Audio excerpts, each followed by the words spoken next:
warahmatullahi wabarakatuh. Waalaikumsalam. Baiklah, saya akan memberikan kepanjangan dari nama saya Razi, yaitu R, responsibility, bertanggung jawab. Ya, sebagai pemimpin kita harus mempunyai sikap bertanggung jawab. Karena bertanggung jawablah terlahirlah semua program-program yang kita andalkan.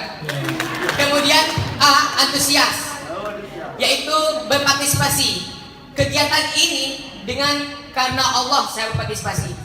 Ya, jadi jangan karena ikutan dan paksaan. Jadi kita sebagai pemimpin kemanapun ada kegiatan dengan masyarakat kita merakyat. Selanjutnya Z, zuhud, yaitu sederhana. Sebagai pemimpin kita tidak boleh bergaya-gaya yang bebas. Istilahnya kita harus sederhana merakyat dengan rakyat. Selanjutnya I, independen.